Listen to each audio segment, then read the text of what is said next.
Bismillahirrahmanirrahim. Интернет арқылы келген сұрауларға орын бере тұрған болсақ.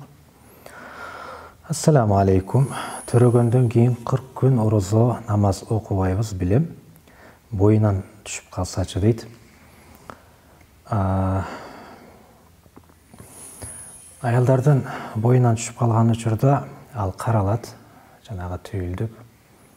Эгерде ошол түйүлдүктүн дене мүчөлөрү билинип калса, ал бала деп эске алынат дагы.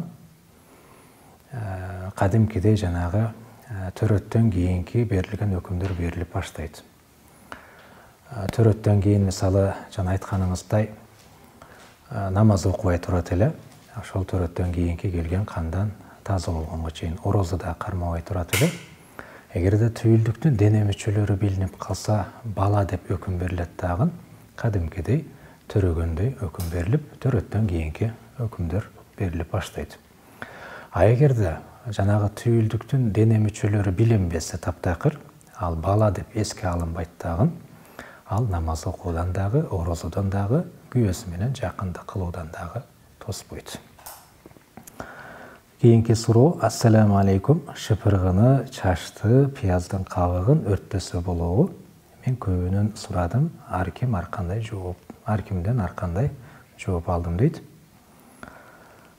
Чачты эгер мүмкүн болсо, ошого шарт болгон болсо, балким көмүп койгон жакшы болот.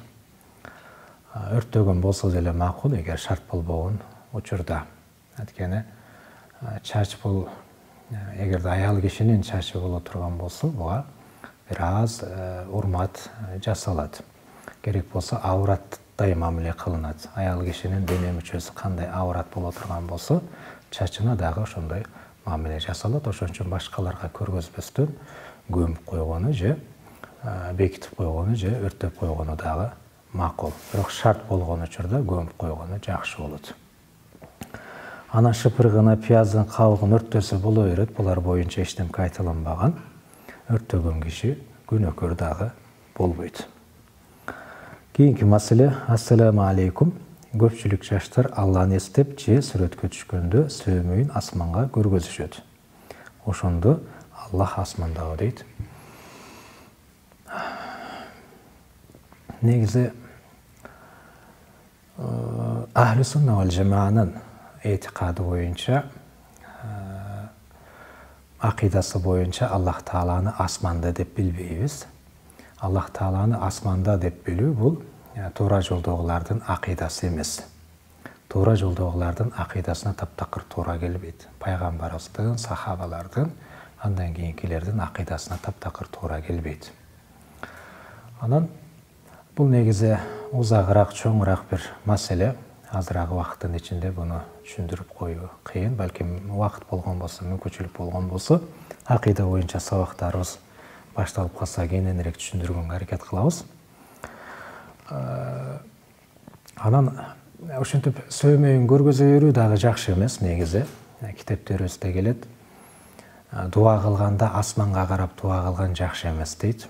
Анткени дуа кылып жаткан кишинин өзүнө же башкаларга азыркы айтканыңыздай жаман таасир калтырып коюу коркунучу бар. Аллах Таала асманда дегендей деп аалымдар катуу эскертишет. Ошон үчүн дуа кылганда асманга карап эмес, анан жанагы айтканыңыздай колдорундагы улам асманга көтөрүп, Аллах Таала асманда дегендей кылып көргөзүү дагы жакшы эмес. Анткени ал пайгамбарыбыздын, сахабалардын жолуна таптакыр дал келбейт. Андай этикад, андай акыйда. Оозду жабып эле сразу багымдатты окуп жатып алсам болобу дейт. Эгерде оозду бекиткенден кийин багымдаттын убактысы кирген болсо, багымдатты окуп алсаңыз боло берет. Бирок оозду бекиткен учурда багымдаттын убактысы кире элек болгон болсо, күтүү керек болуп калат багымдаттын убактысын. Ассаламу алейкум. Менин мурдум бат-баттан бүтө берет. Озун менин дем алам. Оразада мурдума дары тамызсам болобу дейт. Эгерде ошол дары тамызган учурда ары кетип калуу, мурундун атайын өзүнүн көңдөйү бар. Ошондон ары кетип калуу коркунучу боло турган болсо, анда болбойт. Ары кетип калган учурда ооз ачылып калат. Ошон үчүн эртең менен орозонун убактысы киргенге чейин тамчылатып коюп, анан кечинде тамчылатканыңыз жакшы. Бирок улам тамчылатып туруу керек болсо, аны тамчылатмайынча ооруп калуу же бир катуу бир машакатка түшүп калуу коркунуч боло турган болсо, үзүрлүү адамдардын катарына кошуласыз дагы, качан айыкканга чейин орозону кечиктирип турганга шарият уруксат берет.